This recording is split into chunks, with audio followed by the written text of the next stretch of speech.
বিসমিল্লাহির রহমানির রহিম। উপস্থিত ঢাকা দক্ষিণের 43 নম্বর ওয়ার্ড বিএনপি এবং সকল অঙ্গ সহযোগী সংগঠনের নেতৃবৃন্দ, আমার সাথে উপস্থিত আছেন গণ অধিকার পরিষদের ঢাকা 6-এর মনোনীত প্রার্থী মোহাম্মদ ফখরুল ইসলাম এবং গণ অধিকার পরিষদ, ছাত্র অধিকার পরিষদ, যুব অধিকার পরিষদ, শ্রমিক অধিকার পরিষদের সকল পর্যায়ের নেতৃবৃন্দ, আসসালামু আলাইকুম। উপস্থিত নেতৃবৃন্দ, এলাকাবাসী, মিডিয়ার ভাইয়েরা, আজকে আমি অত্যন্ত আনন্দিত যে আমাদের দীর্ঘদিনের লড়াই সংগ্রামের সহযোগী, আমাদের ভাই, যারা আমরা একসাথে আন্দোলন সংগ্রাম করেছি, একসাথে জেল খেটেছি, একসাথে আমরা বিগত দিনে ফ্যাসিবাদের বিরুদ্ধে আন্দোলন করতে গিয়ে নানা ধরনের জুলুম নির্যাতনের শিকার হয়েছি। আমরা আজকে একাত্ম পোষণ করে আমরা একসাথে কাজ করে আগামী দিনে বাংলাদেশের গণতন্ত্রকে পুনরুদ্ধারের জন্য কাজ করে যাব ইনশাআল্লাহ। ভিপি নুরুল হক নূর গণ অধিকার পরিষদের সভাপতি, তিনি পটুয়াখালী 3 আসন থেকে নির্বাচন করছেন জোটের পক্ষ থেকে। আমি আপনাদের মাধ্যমে পটুয়াখালী 3 বাসীর উদ্দেশ্যে বলতে চাই, আপনারা আগামী 12 ফেব্রুয়ারি ভিপি নুরুল হক নূরকে ভোট দিয়ে, ট্রাক মার্কায় ভোট দিয়ে জয়যুক্ত করবেন ইনশাআল্লাহ। 2024-এর 5ই আগস্টের কয়েকদিন আগে, সম্ভবত 3-4 দিন আগে, ভিপি নুরুল হক নূর, বা 4-5 দিন হবে, নুরুল হক নূর তিনি কারাগারে আসেন এবং আহত অবস্থায় রিমান্ডে নিয়ে তাকে টর্চার করা হয়েছিল। এক পায়ে তিনি মাটিতে ফেলতে পারছিলেন না, 2 কারারক্ষীর 2 ঘাড়ে হাতে ভর করে তিনি হেঁটে হেঁটে তাকে নিয়ে একটা পরিত্যক্ত প্রায় কারাগারের কক্ষে ফেলে রাখা হয়েছিল। আমি এক বিল্ডিং পাশে ছিলাম যখন ভিপি নূরকে হাঁটিয়ে নিয়ে যাওয়া হচ্ছিল। আমরা সকলেই সেই দৃশ্য তখন দেখেছিলাম। তখন আমাদের অনেক বিএনপির নেতা কর্মীরা ইতিমধ্যেই তখন গ্রেফতার হয়ে কারাগারে আসা শুরু করেছে এবং যেই ভবনগুলা পরিত্যক্ত ছিল সেগুলোকে খুলে হাজার হাজার ছাত্র জনতাকে তখন বন্দি করে রাখা হয়েছিল।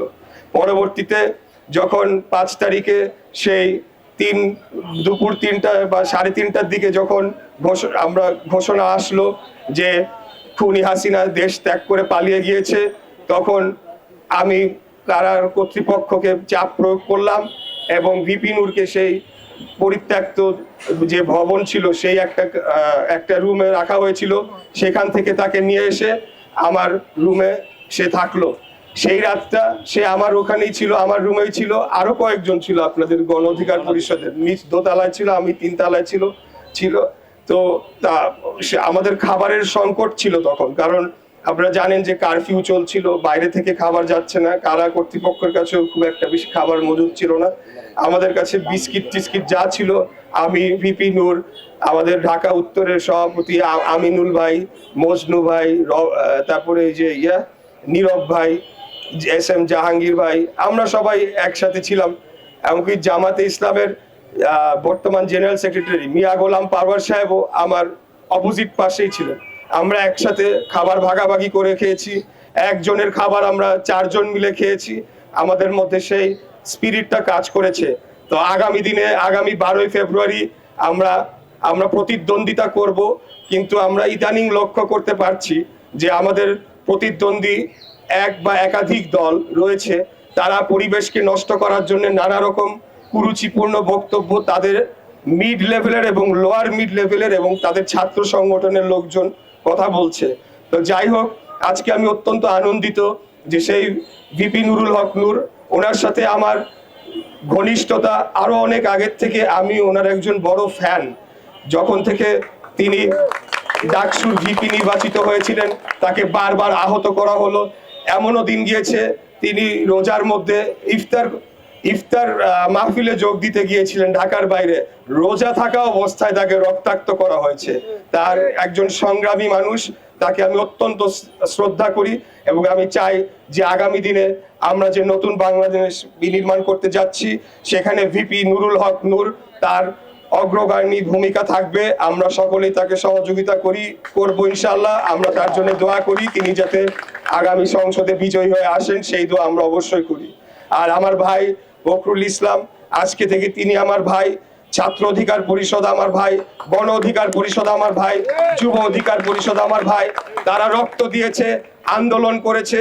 আমি যখন প্রথমবার কারাগারে যাই 2022-এ সম্ভবত, যে আমাকেও একটা নির্জন সেলে রাখা হয়েছিল এবং কেউ ওখানে যেতে পারতো না। ওয়ালের মধ্যে লেখা ছিল গণ অধিকার পরিষদ, ছাত্র অধিকার পরিষদ, আমি বিপদে আছি, ফোন দিয়েন, এবং তাদের নাম্বার। কি পরিমাণ অত্যাচার তাদের উপর করা হয়েছিল, যে তারা ওয়ালে সেগুলা লিখে গিয়েছিল যে যদি ভবিষ্যতে কেউ এসে সেটা দেখে তাদের পরিবারকে একটা খবর দেয়। যাই হোক, আমরা একসাথে আন্দোলন সংগ্রাম লড়াই করেছি, একসাথে বাংলাদেশ গড়ার শপথ নিয়েছি।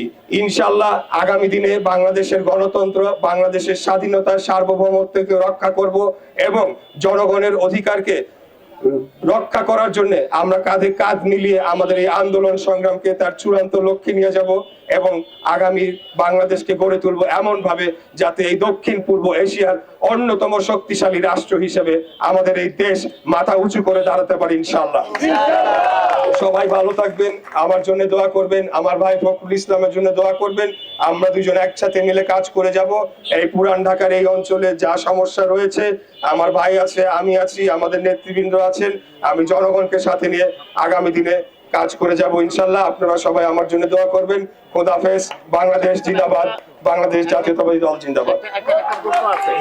জি প্লিজ, এই স্লোগান বন্ধ, স্লোগান বন্ধ, স্লোগান বন্ধ। জি একটা প্রশ্ন আছে, এই এলাকার নাগরিক সমস্যা, এই এলাকার ব্যবসায়ীরা, অন্যান্য ধর্মাবলম্বী ভোটাররা এবং বিশেষ করে তরুণ ভোটাররা এই এলাকার ভোটের জয়ের জন্য কি ফ্যাক্টর বলা হচ্ছে, তাদের জন্য আপনি আসলে কি করবেন? তরুণ ভোটার যারা নতুন ভোটার, যারা যুক্ত হয়েছে, নতুন ভোটার হিসেবে এসেছে, তাদের এখানে একটা বড় সমস্যা হচ্ছে যে তাদের বেকারত্ব, তাদের যথেষ্ট পরিমাণে কর্মসংস্থান নেই। এমন কি অনেক শিক্ষিত তরুণরা রয়েছেন, যুবকরা রয়েছেন যারা কর্মসংস্থান তাদের হচ্ছে না। আমাদের এই অঞ্চল দীর্ঘদিন যাবৎ অবহেলিত। এখানে বিনিয়োগ ঠিক সেইভাবে হয় নাই। কেন্দ্রীয় সরকারও আমাদের এই অঞ্চলের অবকাঠামো ঠিক মতো উন্নয়ন করে নাই এবং এখানে কোনো ভালো শিক্ষা প্রতিষ্ঠান সেইভাবে বা প্রাইভেট কোনো শিক্ষা প্রতিষ্ঠান এগুলা গড়ে ওঠে নাই। তো আমরা সেগুলোর উপরে জোর দিব। এখানে বিনিয়োগ বাড়ানোর মাধ্যমে এই অঞ্চলের অর্থনীতিকে সচল করে এখানে কর্মসংস্থানের ব্যবসা করব, কর্মসংস্থানের ব্যবস্থা করব। পাশাপাশি যারা ক্ষুদ্র ব্যবসায়ী এবং যারা স্মল এন্টারপ্রেনিয়র, যারা আইটি সেক্টরে কাজ করতে চান, যারা ফ্রিল্যান্সিং এ কাজ করতে চান, তাদের জন্য আমাদের যে 31 দফার মাধ্যমে আইটি সেক্টরের যে বিশেষ পরিকল্পনা রাখা হয়েছে, আমরা সেটার বাস্তবায়ন এই ঢাকা 6 অথবা পুরান ঢাকার এই অঞ্চলগুলা যদি বলি, বৃহত্তর সূত্রাপুর এবং কোতোয়ালি অঞ্চলে, সেখানে আমরা তাদেরকে সেই প্রণোদনাগুলো দিব যাতে ছোট ছোট অনলাইন বিজনেস করতে পারে, কোনো কর্মসংস্থান করতে পারে, নিজেরা ব্যবসাও করতে পারে, আরো 5 জনকে চাকরিও দিতে পারে। এই ধরনের পরিকল্পনা এবং উদ্যোগ আমার রয়েছে। এর পাশাপাশি মাদক আর একটা বড় সমস্যা। আমরা মাদকের বিরুদ্ধে জিরো টলারেন্স নীতি গ্রহণ করেছি। আমরা এখানে মাদককে দূর করব এবং এখানে ভোকেশনাল ট্রেনিং ইনস্টিটিউট গড়ে তোলার মাধ্যমে আমাদের এখান থেকে আগামী দিনে দক্ষ জনশক্তি আমরা তৈরি করতে চাই, যারা বিদেশে গিয়ে ভালো কর্মসংস্থান তাদের হতে পারে। এই ধরনের পরিকল্পনা আমাদের রয়েছে। ধন্যবাদ আপনাকে।